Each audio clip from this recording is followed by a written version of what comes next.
Hechos capítulo 1. En esta mañana, Hechos, vamos al libro de los Hechos y el tema que tenemos para desarrollar se llama la ascensión de Cristo y el futuro. La ascensión de Cristo y el futuro. Hechos 1 del 4 al 11. Y estando juntos, les mandó que no se fueran de Jerusalén, sino que esperasen la promesa del Padre, la cual les dijo: oísteis de mí. Porque Juan ciertamente bautizó con agua, mas vosotros seréis bautizados con el Espíritu Santo dentro de no muchos días. Entonces los que se habían reunido le preguntaron: Señor, ¿restaurarás el reino de Israel en este tiempo? Y les dijo: no os toca a vosotros saber los tiempos o las sazones que el Padre puso en su sola potestad, pero recibiréis poder cuando haya venido sobre vosotros el Espíritu Santo, y me seréis testigos en Jerusalén, en toda Judea, en Samaria y hasta lo último de la tierra. Y habiendo dicho estas cosas, viéndolo ellos, fue alzado y le recibió una nube que le ocultó de sus ojos. Y estando ellos con los ojos puestos en el cielo, entre tanto que él se iba, he aquí se pusieron junto a ellos dos varones con vestiduras blancas, los cuales también les dijeron: varones galileos, ¿por qué estáis mirando al cielo? Este mismo Jesús que ha sido tomado de vosotros al cielo, así vendrá como le habéis visto ir al cielo. Este pasaje nos revela de una forma extraordinaria 5 verdades. Los que quieran ir apuntando el bosquejo, vamos a ver 5 verdades relacionadas con el futuro. Y vamos a ver de qué forma, en primer lugar, vemos la continuidad del plan de Dios. Número 1, la continuidad del plan de Dios que no se ha ido interrumpido. Número 2, el regreso de Cristo, la confirmación de que Jesús regresa. Número 3, la necesidad de que las profecías se tienen que cumplir al pie de la letra.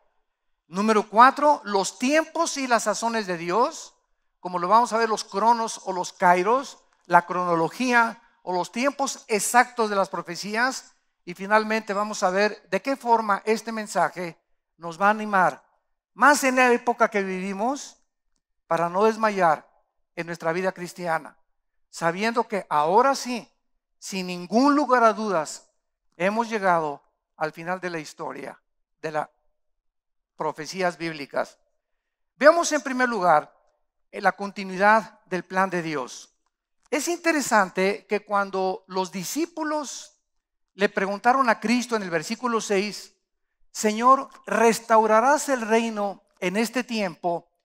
Cristo no rechazó la pregunta de los discípulos que le hicieron acerca de: oye, hemos esperado durante años, siglos, y creíamos que tú, el Mesías del cual hablaron los profetas, del cual habló Ana la profetisa, del cual habló Juan el Bautista, creíamos que eras tú el que ibas a restaurar el reino de Israel, el que ibas a traer ya finalmente el reino a la tierra.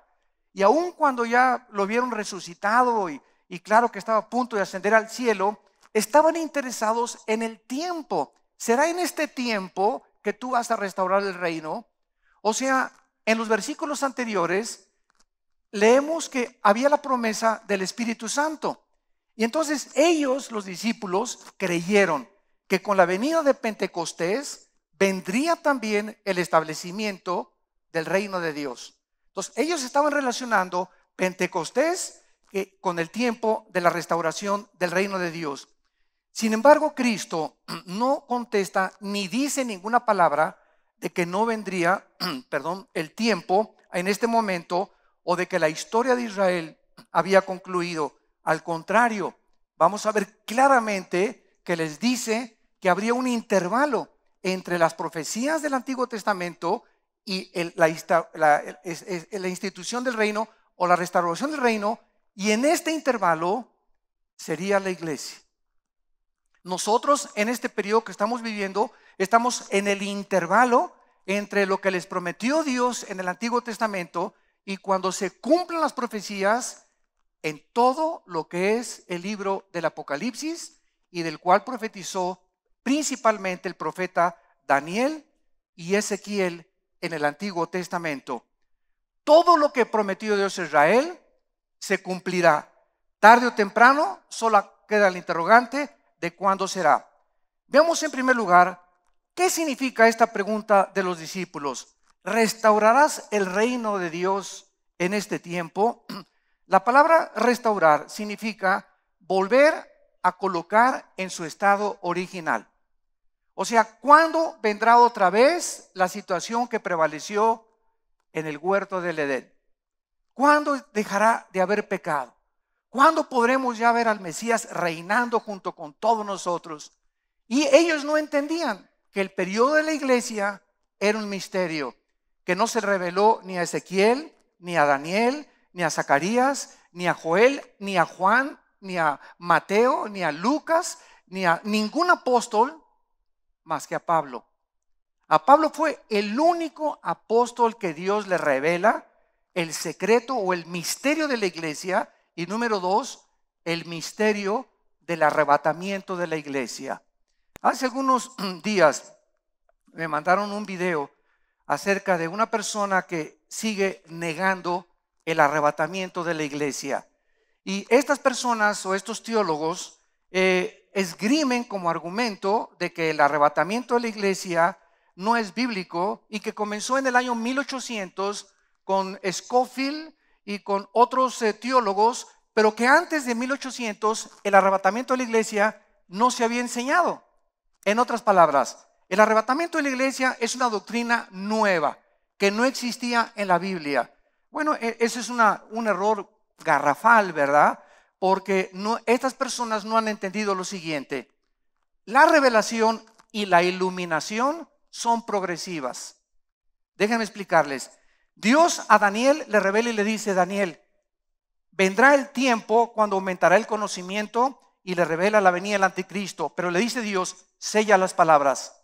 En otras palabras, toda la revelación de Daniel iba a pasar el siglo I, el siglo II de la época cristiana, el siglo III, el siglo X, el XV, el XVIII, y no iba a entender nadie la revelación que Dios le dio a Daniel, hasta que Dios en el siglo XIX y en el siglo XX comienza a quitar el sello con el cual estaban selladas estas profecías, y es a nuestra generación a quien el Espíritu Santo ya no nos revela, porque la revelación está completa, nos ilumina para que entendamos lo que está revelado. ¿Me siguen? Entonces, no hay revelaciones nuevas, la revelación de la Biblia está completa, no hay nada que agregarle, no hay nada que quitarle. Necesitamos iluminación del Espíritu Santo para entender en el tiempo que Dios escoge las cosas que nos pertenecen a nuestro tiempo.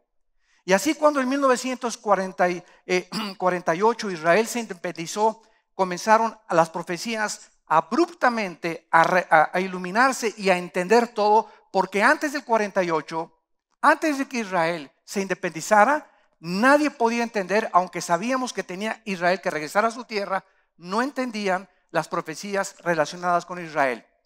Y alrededor de la independencia de Israel se independizaron 5 naciones árabes.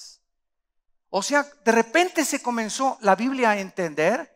Después vino la Guerra Fría, después vino el levantamiento de Estados Unidos como la supremacía política, militar y económica. Rusia cae en el 89, se termina la Guerra Fría, Estados Unidos queda como el líder en el mundo. En el 2001 viene el ataque a las Torres Gemelas, el primer juicio de Dios, la primera advertencia: arrepiéntanse, vuélvanse a mí. No hace caso Estados Unidos. 2008 viene la caída de la bolsa de valores con 777 puntos. No hace caso Estados Unidos. Y ahora, al colmo de los colmos, legislan los matrimonios gays a nivel nacional.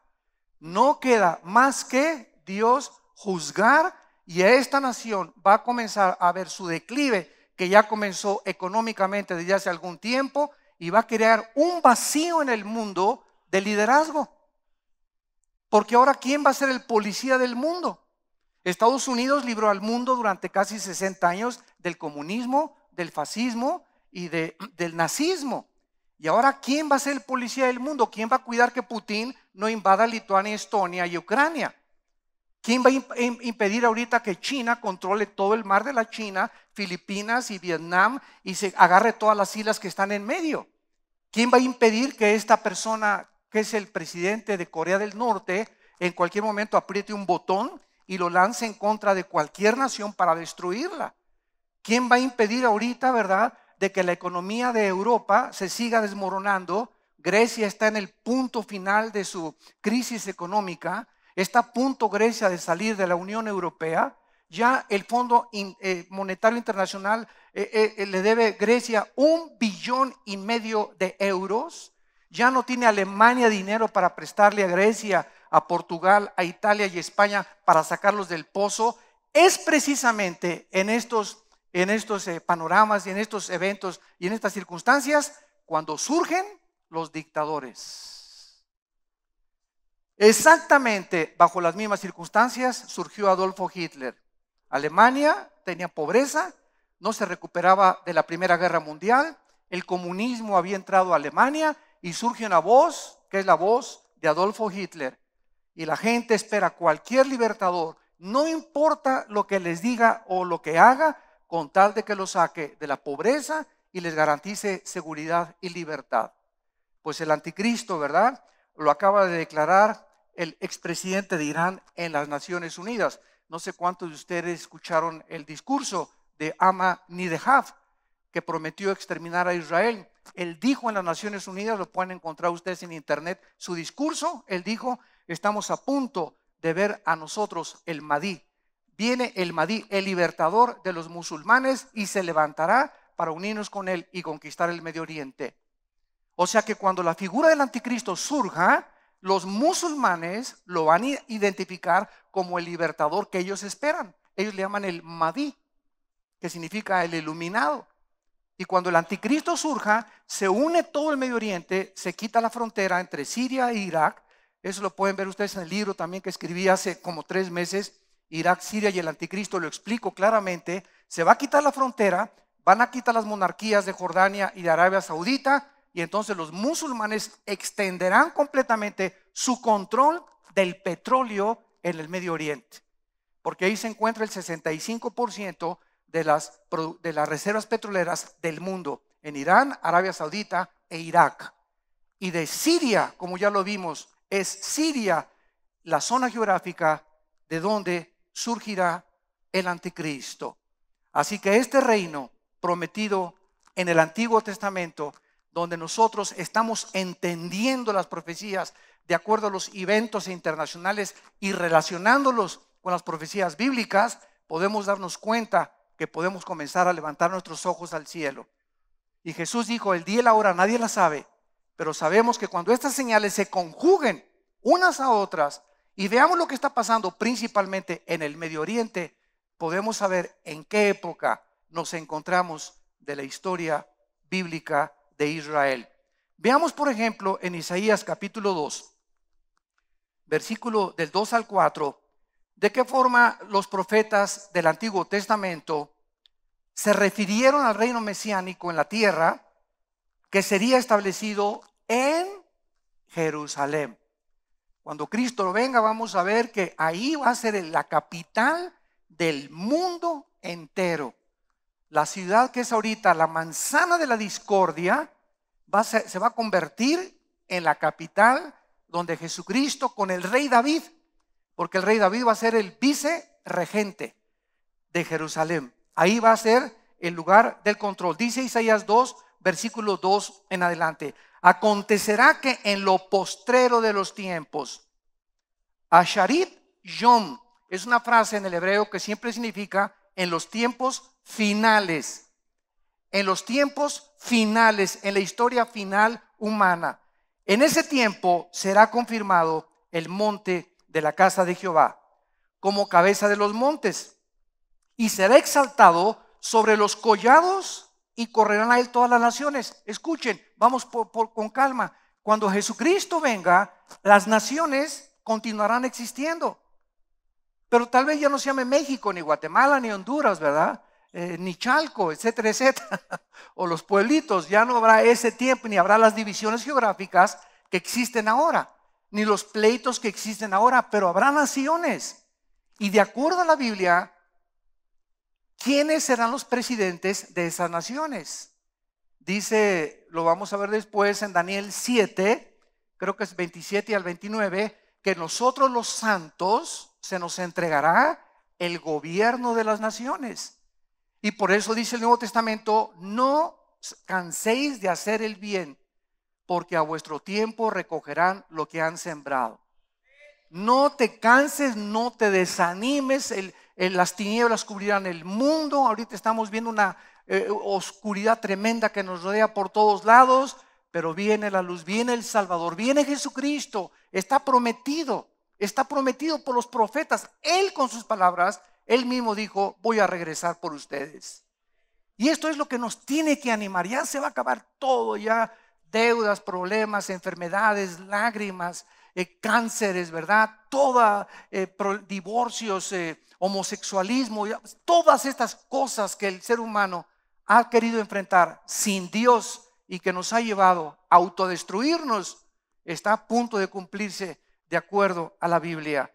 Y dice el versículo 3, y vendrán muchos pueblos y dirán, vengan y subamos al monte de Jehová, a la casa del Dios de Jacob, y nos enseñará sus caminos. O sea, vamos a ir ahí a seguir aprendiendo. O sea que cuando muramos, todavía vamos a pasar, quién sabe, en la eternidad. Pero quiero decirles algo, el día que un ángel o un querubín o un ser humano no tenga ya preguntas, en ese día eres Dios. Porque la omnisciencia, que es la característica de que Dios todo lo sabe, no la comparte con nadie más que con el Hijo y con el Espíritu Santo. Entonces siempre, nunca dejaremos de ser estudiantes del conocimiento de Dios. Nos falta tanto por aprender. La revelación de la Biblia, estamos rascando en la orillita nada más del vasto conocimiento y la profunda sabiduría de Dios. Estamos, dice en 1 Corintios 13, conociendo como a través de un espejo. Somos como niños ahorita de 3 o 4 años de edad, que llega Einstein y le dice al niño, escribe E igual a mc al cuadrado, y el niño dice, no le entiendo. Y como dijo Don Teofilito, ni le entenderás. ¿Por qué? Porque aunque tienes el mismo cerebro de Einstein y es el mismo cerebro humano, tu cerebro no está desarrollado para poder asimilar un conocimiento físico matemático. Y así nosotros, ahorita nuestro cerebro no está desarrollado lo suficientemente para poder entender el plan y la sabiduría de Dios, como por qué permitió Dios el mal. ¿Por qué permitió que Lucifer se rebelara? ¿Por qué permite las inundaciones? ¿Por qué permite los temblores? ¿Por qué permite todo lo que está pasando Dios? Y bajo estas circunstancias, los ateos concluyen, no existe Dios. Porque para mí, mi Dios al que yo me quiero crear, y de acuerdo al Dios que yo quiero que sea así como sea, no hubiera permitido estas cosas. Qué soberbia, ¿verdad? Qué soberbia. O sea, mira Dios, bájate de ahí y siéntate ahí, le dice el ateo, ¿verdad? Ahora yo te voy a acusar. ¿Por qué hiciste esto? A ver, contéstame. Contesta Dios, semejante renacuajo, cerebro de hormiga. ¿Cómo te atreves? Ya, olvídate, es una lógica elemental, es una racionalidad completamente normal que una persona sepa, si existe Dios y Él es el creador de todas las cosas, forzosamente, como dijo Agustín de Hipona, forzosamente es imposible que en la limitación intelectual que yo tengo lo pueda comprender. Entonces, ¿cuál es la posición que la Biblia nos llama a tomar? Que seamos humildes y que caminemos poco a poquito y permitamos que Él nos revele lo que Él cree que podemos recibir. Así me encuentro muchos hermanos. Me encanta ir con estudiantes. Hace poco estuvimos mi esposa y yo en Cristo para las Naciones ahí en Dallas y a dar un curso de profecías. Y me encanta estar siempre con los estudiantes. Y los estudiantes siempre se paran y ¿me puede explicar la predestinación? ¿Y qué significa la adopción? ¿Y por qué esto y el otro? Y siempre les contesto, ¿en qué año vas del seminario o del instituto? Tengo 3 meses, hermano. Bueno, espérate que llegues al tercer año, cuarto año, para que tengas un poco más del conocimiento sistemático de las profecías y de la Biblia. Y entonces vas a entender la predestinación, vas a entender muchas cosas que ahorita tú exiges conocer sin entender que tu cerebro no está lo suficientemente desarrollado por el Espíritu de Dios para recibir esta información. Por eso cuando murió Cristo en Lucas 24, ¿verdad? Los discípulos iban caminando ahí en Maús y ¿qué pasó? Pues nada, que Cleofas, ¿verdad? Pues que el Mesías se fue y pues quién sabe qué es lo que está pasando. Y Jesús se les aparece junto. ¿De qué están platicando? Y le contestan los discípulos, pues por ahí dicen, ¿verdad? Que el Mesías y que esto y que el otro y que iba a venir a establecer el reino. Y les contesta Cristo, cabezones, cabeza de melón y de sandía los dos. ¿Por qué no entendieron lo que en ese tiempo quería yo que entendieran? Que primero el Cristo tenía que sufrir y que las profecías se tenían que cumplir. Y entonces dice la Biblia, y entonces les abrió el entendimiento para que pasaran a la universidad. Estaban en la prepa y no podían pasar a la universidad porque el último de prepa no lo podían entender. Entonces hasta que pasaran el examen de la preparatoria podían pasar a la universidad. Y entonces ya los discípulos, ¿verdad? Vino el Espíritu Santo a ayudarlos a comprender más, porque sin el Espíritu Santo no entendemos nada absolutamente. Ahora vayamos a Lucas y veamos también que en el Nuevo Testamento, Ana, una profetisa bajo el Antiguo Testamento, Lucas capítulo 2, vean ustedes cuando Cristo nace, lo que dice acerca de la restauración del reino. Lucas 2, 36 al 38. Estaba también allí Ana, profetisa, hija de Fanuel, de la tribu de Aser, de edad muy avanzada, ya muy viejita, pues había vivido con su marido 7 años desde su virginidad. Y era viuda hacía 84 años y no se apartaba del templo, sirviendo de noche y de día con ayuno y oraciones. Esta, presentándose en la misma hora, daba gracias a Dios y hablaba del niño a todos los que esperaban la redención en Jerusalén. Ella ya también le había heredado todas las enseñanzas de los profetas del Antiguo Testamento, y cuando nace Cristo, la expectación era grandísima. ¿Cuándo vendrá el Mesías? Pero desgraciadamente no podían ubicar que primero era la cruz y después la redención. Y ahí fue por eso Judas, desde que se unió al grupo, ¿verdad? Sabemos que Judas nunca fue salvo, nunca tuvo la salvación. No es que haya perdido la salvación, nunca la tuvo. Judas siempre tuvo motivos equivocados para que cuando Cristo estableciera el reino, él fuera el secretario de Hacienda y Crédito Público. Él quería la tesorería. Y eso es lo que él perseguía, ¿verdad? Un puesto, perseguía poder. Entonces, siempre fueron sus intenciones equivocadas. ¿Por qué? Porque sabemos, dice la Biblia, que ya andando con ellos, era el ratón de los discípulos. Se clavaba, se robaba lo que había en la bolsa, lo que las ofrendas les daban a Cristo para que seguir comiendo y donde se iban a esperar. Y era un ladrón, Judas, desde antes de traicionar a Cristo. Y ahora vamos a Lucas y veamos en el capítulo 19 de Lucas, en este mismo evangelio, en Lucas 19, que después de la resurrección de Jesús, los discípulos que caminaban hacia Emaús, vean ustedes la desilusión que tenían. Veamos primero Lucas 19, versículo 11.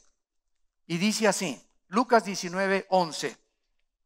Oyendo ellos estas cosas, prosiguió Jesús y dijo una parábola, por cuanto estaba cerca de Jerusalén, y ellos pensaban que el reino de Dios, aquí está otra vez, la pregunta que le hicieron en la ascensión, que el reino de Dios se manifestaría inmediatamente. Entonces vemos cómo estaban los mismos discípulos esperando que venciera el gobierno romano, que de algún hecho milagroso derrocara al César y que los judíos conquistaran Roma y establecieran el reino de Dios. Estaba muy nebuloso todavía su entendimiento. Y vamos rápidamente a Lucas 24. Y dice en Lucas 24, cuando ya van caminando con Jesús, dice el versículo 21. Lucas 24, 21. Pero nosotros esperábamos que Él era el que había de redimir a Israel.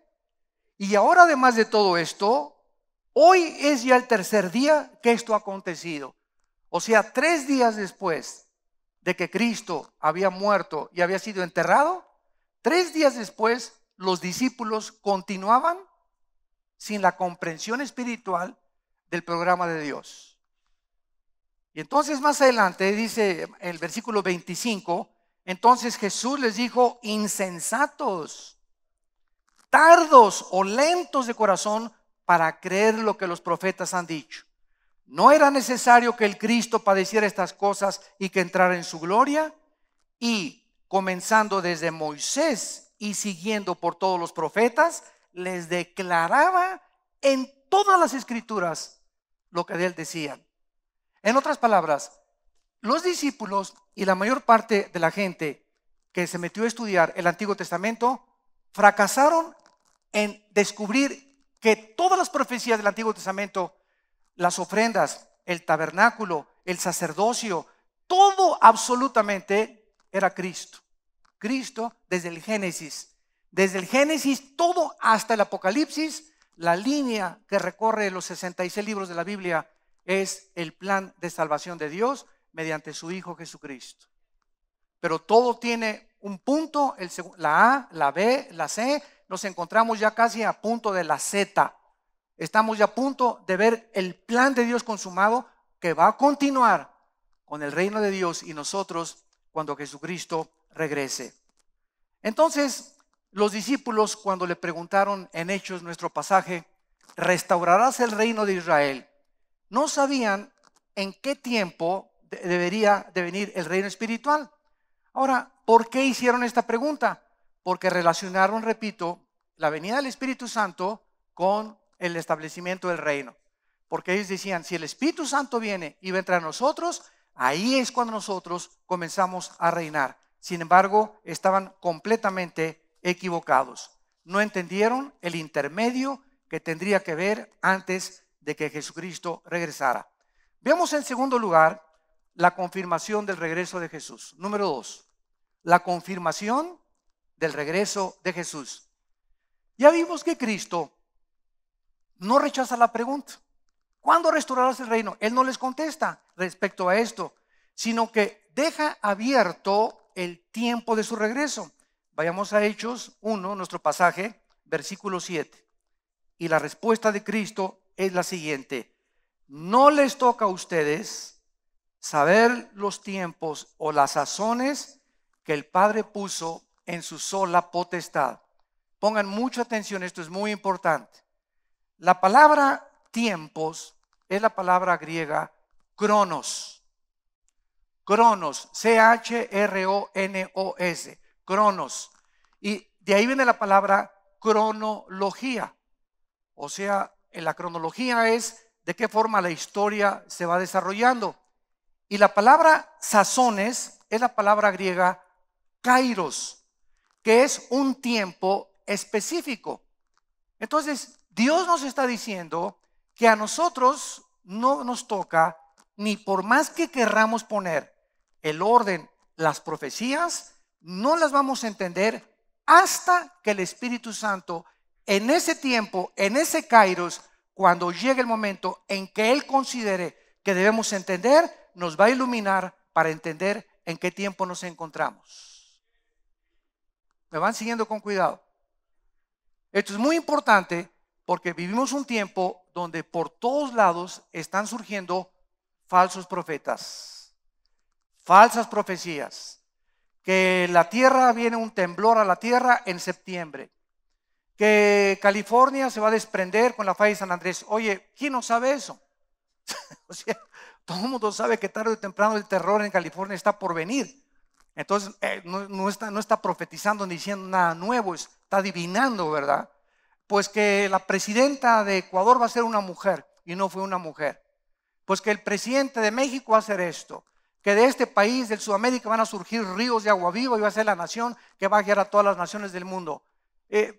Oye, Maclovio Johnson Smith, ¿está en tu Biblia eso? ¿Saben una cosa? Dios es el único que conoce el futuro. Amén. Él es el único, por eso pone Él en orden el futuro. Cuando una persona trata de profetizar creyendo que profetizar es anunciar otras cosas que no estén en la Biblia, esa persona se ha endiosado. Y por eso la sentencia tan grande del Antiguo Testamento, de Deuteronomio 18, que si un profeta dice algo que no se cumpla el 100%, es un falso profeta. No el 99.9%, se tiene que cumplir el 100%, si no queda descalificado como profeta. Y por todos lados ahorita oímos que esa persona, te profetizo que te vas a casar con una persona, con una chava que va a llegar con vestido verde a la iglesia. Y Dios me dijo que voy a ser tu padrino. Y Dios me dijo estas cosas que para ti, etcétera, etcétera. Es el tiempo precisamente que estamos viviendo donde Satanás, aunque no sabe el kairos, Satanás conoce la cronología. Sabe, dice Apocalipsis 12, que le queda poco tiempo. Pero no sabe el momento exacto ni los ángeles de cuando Cristo va a venir por nosotros. Pero como Satanás intuye que se acerca de acuerdo a los eventos y el regreso de Israel, y ahorita el movimiento islámico tratando de gobernar, volver otra vez a levantar el califato y el imperio otomano turco en el Medio Oriente. Como él sabe estas cosas, Satanás, aunque no el tiempo exacto, está tratando de engañar a la iglesia para que perdamos la brújula. ¿Qué es lo que está ahorita ante nuestros ojos? 25 naciones casi en el mundo legislan algo que es abominable. Ante nuestros ojos estamos viendo que los gobiernos civiles del mundo han perdido la brújula, los gobernantes. Y han perdido la brújula completamente. Se les ha olvidado que la base, el cimiento, la piedra angular de cualquier sociedad, como dijo Napoleón Bonaparte cuando fue coronado emperador de Francia, es la familia. Las familias forman las sociedades y las sociedades sin familias no pueden sobrevivir. Y nos encontramos en ese punto de la historia donde el fundamento principal, el síntoma más grande de descomposición social es la destrucción de la familia. Imagínense nada más, como le dije hace algún tiempo a una pareja de gays, y tenemos que amarlos, ¿verdad? Porque amamos a la persona, acuérdense de eso, ¿verdad? Tengan cuidado que porque es gay, fuchi, la verdad te vas a ir al infierno, ¿no? ¿Verdad? Hay que hablarles de Cristo y salvar a los que más se pueda. Yo no sé cuántos hay que rescatar, ¿verdad? Solo Dios sabe. Pero como personas hechas a imagen y semejanza de Dios, tenemos que amarlas sin estar de acuerdo con el estilo de vida que han abrazado. Entonces, como yo le dije a una pareja algún día, hace muchos años, de gays, les dije, vamos a dejar a un lado la Biblia.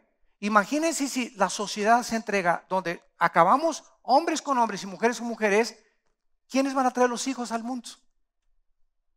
Cuando tú quieras hijos, ¿a quién se los vas a pedir? ¿Verdad? ¿A quién se los vas a pedir? Pues a alguna pareja normales. Entonces, ahí mismo tú me estás mostrando que es completamente antinatural. Y esta es la situación que prevalece, es que ya no entienden entre el bien y entre el mal. Ya perdieron la brújula hacia dónde se dirige el barco. El barco se dirige a los arrecifes. Pero sin una brújula no puedes navegar, y la brújula es el Espíritu Santo. Y tenemos la palabra profética más segura, a la cual haríamos bien en estar atentos como una antorcha que alumbra. Esta es nuestra única luz, las Escrituras. Este es el manual para saber a dónde vamos. Cómo gobernar la familia, cómo gobernar el matrimonio, cómo gobernar la sociedad. Es la única luz que tenemos, la Biblia. Por eso el ataque diabólico sangriento contra la Biblia es cada vez mayor, contra el cristianismo y contra todo lo que signifique la cruz. Y viene el tiempo en que en Estados Unidos a los pastores que no casen a personas gays les puedan quitar la exención de impuestos o los puedan inclusive meter a la cárcel. Gracias que en México los pastores no tenemos ese problema, porque aquí ni el pastor ni un sacerdote católico casamos a nadie. Que te quede bien claro, aquí en México el que te casa es el juez por lo civil, y cuando tú te casas por lo civil y el juez te extiende el certificado de matrimonio, estás casado ante la sociedad y ante las leyes de Dios. Y después, ya casado con el matrimonio y con el papel de lo civil, puedes venir a la iglesia, pero el pastor no te casa, solamente bendecimos el matrimonio. Pero para bendecir tu matrimonio tienes que estar casado por lo civil, porque nos tenemos que someter a las autoridades establecidas por Dios. Romanos 3. Entonces no hay tal cosa como matrimonio por la iglesia, para que lo entiendas como cristiano. No hay tal cosa como matrimonio por la iglesia en México. En Estados Unidos los pastores sí pueden casar. Y te casan en 2 minutos al vapor, así mira. Vete a Las Vegas y te casan en 1 minuto. Entonces, en esta confirmación de Cristo, ¿verdad? Les dice, a ustedes no les toca saber la cronología que solamente el Padre conoce en cuanto a los días y las fechas. Y veamos la confirmación de los ángeles. Dice el versículo 9, habiendo dicho estas cosas, fue alzado. Cristo ahí ya está libre de la ley de la gravedad, ¿verdad? Ya la ley de la gravedad en su cuerpo glorificado de Cristo no lo atrajo sobre la tierra. Cristo comienza ya no a levitarse, ¿verdad? A vencer la ley de la gravedad y desaparece, comienza a subir hacia el cielo y desaparece ante sus ojos. Y en ese momento 2 ángeles, esto es precioso, siempre los ángeles en la Biblia tienen la forma humana. Siempre aparecen con forma humana. Y cuando el Espíritu Santo quiere retratar a Dios, lo retrata como ser humano también. Dice la Biblia, y vi a Dios sentado sobre un trono. O sea, un chango no se puede sentar, ¿verdad? Ni un monstruo se puede sentar. Entonces, si alguien se sienta, ¿verdad? Es porque tiene la conformidad del cuerpo de un ser humano. Entonces, siempre que la Biblia habla de los ángeles y de Dios, habla con una forma física igual a nosotros. Y por eso nosotros fuimos hechos a la imagen y semejanza de Dios. Cristo, ¿cómo está en el cielo ahorita? ¿Qué forma tiene Cristo? De un hombre, de un ser humano. Y cuando vayamos con Él allá, vamos a tener la forma humana también nosotros, pero con cuerpos perfectos. Y vamos a acercarnos al Padre y vamos a ver, ¿verdad? Algo que ni siquiera hay ni un artista, ni nadie puede imaginarse, ¿verdad? Cómo es Dios físicamente. Porque nadie lo ha visto ni lo podrá ver hasta que estemos enfrente de Él. Entonces, estos ángeles se aparecen y los discípulos estaban así, ¿verdad? Con la baba que se les caía. El versículo 10, y estando con los ojos puestos en el cielo, entre tanto que Él se iba, he aquí se pusieron junto a ellos 2 varones con vestiduras blancas, los cuales también les dijeron, ¿por qué Galileos, varones galileos, están mirando al cielo? Pongan atención, este mismo Jesús que ha sido tomado de vosotros hacia el cielo, así vendrá, así como ven que subió, así va a bajar, como ustedes le están viendo subir al cielo. Es como si los ángeles les estuvieran diciendo, no se preocupen tanto de que se vaya, sino que tengan la seguridad que exactamente así como se fue, con ese cuerpo físico con el que Él se eleva, exactamente así vendrá cuando Él regrese. ¿Quieren ver el pasaje cuando regresa Jesús así? Vayamos a Zacarías capítulo 14 en el Antiguo Testamento. Dice Zacarías 14. Y vean aquí de qué forma se describe el regreso de Cristo. Versículo 4. Zacarías 14, versículo 4. Y se afirmarán sus pies en aquel día, cuando Cristo baje del cielo, se va a parar en el mismo lugar de donde se fue. En Hechos 1, el pasaje que estamos estudiando, Cristo se elevó en el monte de los olivos.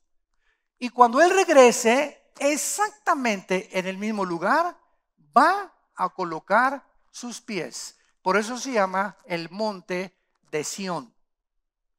Y se afirmarán sus pies, y lo dice geográficamente, sin ningún lugar a dudas, en el monte de los olivos, que está enfrente de Jerusalén al oriente, y el monte de los olivos se partirá por el medio hacia el oriente y hacia el occidente, haciendo un valle muy grande, y la mitad del monte se apartará hacia el norte y la otra mitad hacia el sur. Cuando Cristo venga, se raja la tierra de norte a sur y de oriente a occidente, haciendo una cruz enorme. Y así Jesucristo desciende en el monte de los olivos. Y es interesante, no tenemos tiempo de ver todos los detalles, que cuando Cristo ahí se pare, pues ya viene un terremoto, lo que ustedes quieran, destruye al anticristo, y entonces Él se va caminando, Cristo se va caminando, venimos ya con Él, Apocalipsis 19, y nosotros va a ser la procesión que lo va a seguir, venimos con Él y vamos a seguirlo, y se va a ir caminando, nos vamos a ir caminando con Él hasta la puerta principal de Jerusalén, y ahí va a entrar a Jerusalén, y después de Jerusalén se va a ir a la ciudad de Petra, que está en Jordania, donde están escondidos los judíos a quienes Él les advirtió, Mateo 24, que cuando vieran estas cosas huyeran, y las que están en la azotea dejen lo que está ahí, y ahí de las parturientas en el tiempo de la tribulación. Y este remanente que va a quedar de judíos es el que se va a esconder en Petra, dice la Biblia en Isaías, lo vamos a ver después, y de qué forma Él los va a traer, y regresamos a Jerusalén con Él. Y entonces ahí Cristo, ya nosotros cuando bajamos con Él, ya fuimos juzgados, no por la salvación, sino por las obras en el arrebatamiento. En el arrebatamiento y entre la segunda venida hay 7 años. Muchos dicen que el arrebatamiento y la segunda venida es lo mismo. No puede ser lo mismo porque en Apocalipsis 19 dice que primero son las bodas del Cordero y después la venida de Cristo. Y las bodas del Cordero tienen que ser forzosamente en el cielo. Entonces, cuando bajemos de las bodas del Cordero, bajamos ya con él, ya estamos casados con Él por toda la eternidad y venimos a establecer el reino milenial. Y cuando Cristo venga, dice Zacarías, que 1/3 parte de la humanidad va a estar viva. ¿Cuántos billones de personas somos ahorita? 7.4, ¿no? Más o menos, 7.4, 7.5 billones de personas hay en el mundo actualmente, de acuerdo a las Naciones Unidas. Cuando venga Cristo, 1/3 parte de estos 7.5 billones vamos a ser los sobrevivientes, o van a ser los sobrevivientes. Estamos hablando de que van a morir más de 4 o 5 mil o 4 o 5 billones de seres humanos en la Tercera Guerra Mundial. Simplemente en el cuarto jinete del Apocalipsis, 1/4 de la humanidad desaparece por la guerra nuclear. Y después en Apocalipsis 9, cuando venga la guerra del oriente, 1/3 parte más es muerta por la guerra nuclear también. Y las pestes y el hambre. Y cuando Cristo venga, ¿verdad? Ahí está la tierra, nuestros monumentos, nuestras ciudades, nuestros edificios. Y el que están haciendo ahorita en Kuwait, que es el más grande del mundo, y las Torres Eiffel, y todos nuestros doctorados, y todas las cosas que hicimos, absolutamente todo será convertido al polvo. Y lo único que sobrevivirá son las almas. Las almas es lo único que tiene valor a los ojos de Dios en este planeta. Todo lo demás es vanidad de vanidades. Por eso cuando hoy veníamos platicando en la carretera mi esposa y yo, le decía yo, mira de qué forma los que llegan al poder, ya sea deportistas, artistas o políticos, al subir al poder se comienzan a descomponer. Porque ahorita hay un político, por ejemplo, en Estados Unidos, que es multimillonario, que puso a los mexicanos como suela de guarache. Y me decía mi esposa, bueno, un millonario como eso, ¿qué tiene que estar buscando ahora ser presidente de Estados Unidos, verdad? Y le contesté, es que cuando una persona tiene todo el dinero del mundo y todas las mujeres del mundo como las tiene Salomón, el ser humano descubre que le sigue vacío. Entonces, esta persona multimillonaria podría vivir en las Islas Vírgenes, ¿verdad? En cualquier otro lado, ya disfrutando su dinero, pero ahora quiere poder y autoridad. ¿Por qué? Porque el ser humano nunca podrá estar satisfecho, aunque llegues a tener millones y mujeres, porque la felicidad se encuentra en salir de ti, dejar que Cristo entre a tu vida, para que te des cuenta que mientras vivas centrado en tus intereses, serás la persona más miserable, vacía y patética del mundo.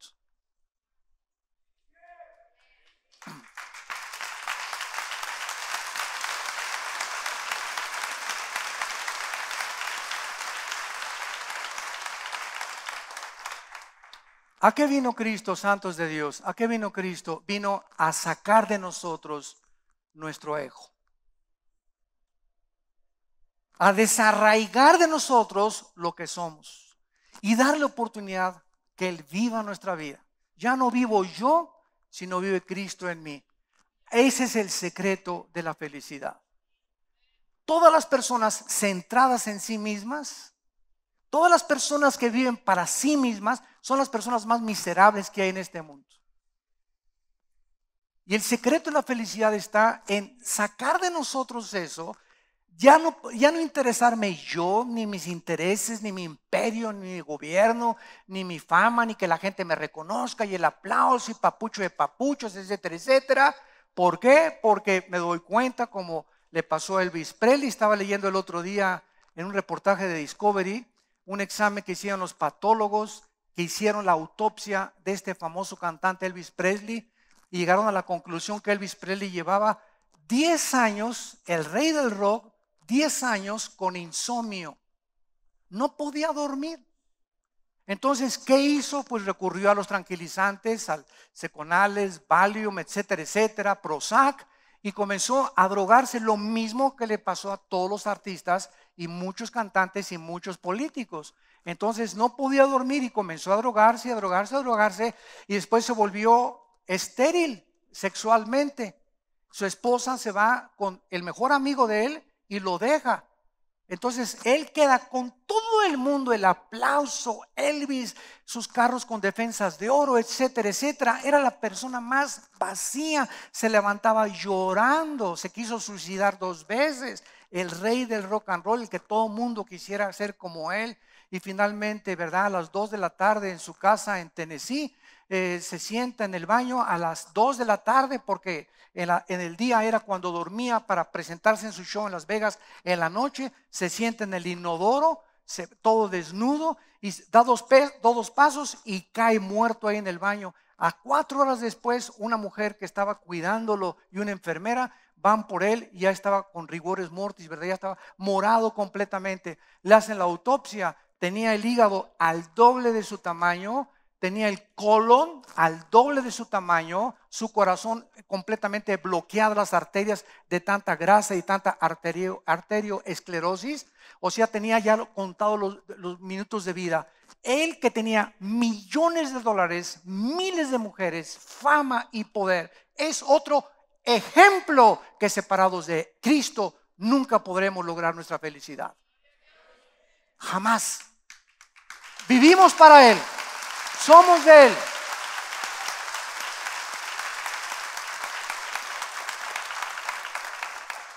Y lo mismo le pasó a este pobre muchacho Michael Jackson también, ¿verdad? Otro pobre muchacho que tenía años. Yo no quiero ser negrito, se pintó de blanco, quién sabe qué hizo. Se quiso poner de blanco, ¿verdad? Traía un paraguas, traía toda su limusín cuidada y blindada contra las bacterias, que no le diera el sol, etcétera, etcétera. No podía dormir, con drogas y drogas y drogas. Después ya las mujeres, quién sabe en qué época le dejaron de gustar, se convirtió en un pederasta, comenzó a tener niños de 8 o 10 años de edad. O sea, era un completo degenerado sexual. El rey, después de Elvis Presley, ¿verdad? El rey del pop. Y así vemos las vidas de todas estas personas, Césares, los romanos, los grandes conquistadores, los grandes deportistas. Véanlos cómo acaban. Entonces, ¿cuándo vamos a aprender que nuestra necesidad y la satisfacción de nuestra vida no la vamos a encontrar en nada de lo que nos rodea, sino arriba de nosotros? Para eso bajó Dios de arriba del cielo, para abrir sus brazos en una cruz y decir: este es el camino, sacrifícate por los demás. Vivan para los demás. No trates a las personas como objetos, porque vas a sufrir todo el daño que le hagas a una persona, a un bolero, a un mecánico, a un chofer, a un albañil, a una persona que tú consideres inferior a ti. Todo lo que tú hagas con esas personas lo vas a recibir 100 veces peor. Por eso la maldición no viene sin causa. Todo lo que le hagas a tus padres, no importa lo que sean tus padres, lo vas a recoger. Todas las deudas que tengas y no quieres pagar, las vas a recoger, porque lo que sembramos, recogemos. Tarde o temprano, Dios no puede ser burlado. Y cuando entendemos esto en la cabeza aquí de calabaza que tenemos y comenzamos a abrirnos al Espíritu Santo para que verdaderamente comencemos a vivir una vida sacrificada por los demás y una comunión con Dios, vamos a descubrir la paz, la seguridad, la esperanza, el ánimo. Que se cayó el petróleo, pues que se caiga, que los ISIS en el Medio Oriente, pues que sigan conquistando, que los homosexuales, que el mundo va a estar peor y peor y peor, pero ninguna de estas cosas a nuestro alrededor entran ni nos quitan la paz, porque dentro de nosotros mayor es el que está que el que está fuera de nosotros.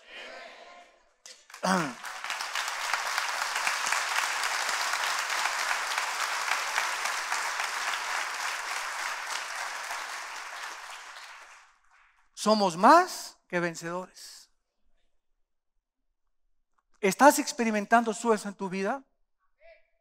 Antier, ¿verdad? Hace 4 días nuestra hija tuvo un problema estomacal y fuimos al gastroenterólogo allá en Toluca y fue muy interesante lo que nos dijo. Dice: quiero decirles que es increíble la cantidad de personas con problemas cardiovasculares, gastrointestinales, etcétera, etcétera, causadas por el estrés. Dice: el estrés hace que la acidez del estómago se crezca más y más. Entonces, cuando nos acostamos, el nivel del ácido y los jugos gástricos está así, y en la noche, que pasan 8 horas sin que tomemos alimento, la acidez del estómago se aumenta. Y por eso lo peor, nos dijo, lo peor que un ser humano puede hacer es no desayunar. Porque al no desayunar, esa acidez que se amontonó durante la noche, ahí se queda, y a las 10, 11, 12 del día crece más y comienza a minar los jugos gástricos y la flora intestinal. ¡Qué interesante! ¡Qué interesante! Por lo que Cristo nos dijo: mi paz les dejo, mi paz les doy. El secreto de la salud es vivir en paz con uno mismo, acostarme con la conciencia tranquila y levantarme en la mañana. Y esto va aparte, ¿verdad? Si no quieres tener esa acidez en la mañana, líbrate del estrés. Y aparte, tómate, me dijo en la mañana, nos dijo el gastroenterólogo, en la mañana un vaso de medio vaso de agua con 1 o 2 limones exprimidos. Yo pensé: oye, pero es irritante, son limones, ¿verdad? Irritante. Y me dijo: es lo contrario, es la ironía. El limón en ayunas te nivela el pH de la acidez del estómago. Y si tú lo tomas 1, 2 o 3 meses, la gastritis o la hernia hiatal desaparecerá. Pero junto con la paz, ¿verdad? Necesitamos vivir en paz. Santos, necesitamos paz. Necesitamos tener esa paz que sobrepasa el entendimiento. Y solo la podemos tener confiando en las promesas de Dios, que Él viene pronto por nosotros. Oremos. Padre, te damos gracias por tu palabra. Gracias, Señor, porque continuaremos con este precioso estudio donde tú nos muestras la relación que existe entre tu ascensión y las profecías que aún no se han cumplido en tu iglesia y con tu pueblo Israel, a quien no has abandonado ni has desechado. Gracias, Señor, porque tenemos esta esperanza.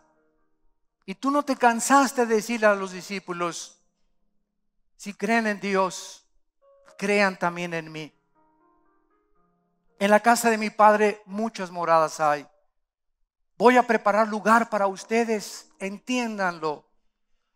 La muerte es solamente un túnel que atravesamos para que donde yo esté, quiero que ustedes estén siempre conmigo, los que me han seguido, los que han pagado el precio, los que han creído que yo soy el camino, la verdad y la vida. Voy pues a preparar lugar para vosotros, y mi paz les dejo, mi paz les doy. Y esta paz es diferente a la que el mundo busca. Es una paz que solo viene del Espíritu de Dios y que pueden tener y disfrutar todos aquellos que están en una correcta relación conmigo, dice el Señor. Gracias, Señor, por Cristo en la cruz. Gracias, Jesús, por habernos dado el ejemplo, por habernos revelado el secreto de la felicidad, que es en sacrificarnos por los demás, en vivir por los demás, en abandonar nuestros intereses, en despreocuparnos de nosotros mismos, en entender que estamos en un mundo necesitado que grita desesperadamente auxilio. ¿Dónde está la luz? ¿Cuál es el verdadero camino? ¿Quién es el verdadero líder? ¿Cuál es la verdadera religión? Y tú nos has revelado estas respuestas para que ya no vivamos para nosotros mismos, sino para aquel que murió y resucitó para darnos la esperanza de vivir con Él. En este momento, cualquiera de ustedes y los que nos escuchan por el internet o por las redes sociales que quieran entregarle su vida a Cristo, abre tu corazón y dile estas palabras: Señor mío y Dios mío, te pido perdón por mi vida, por mis pecados, porque he violado tus leyes. No tengo la comprensión que necesito para vivir y entender tu voluntad. Creo que en esa cruz tu Hijo pagó con su sangre por mis pecados, y te pido, Jesús, porque creo que a los 3 días te levantaste de entre los muertos, que entres a mi vida como mi Señor y mi Salvador. En tu precioso nombre te lo pido y te doy las gracias. Amén.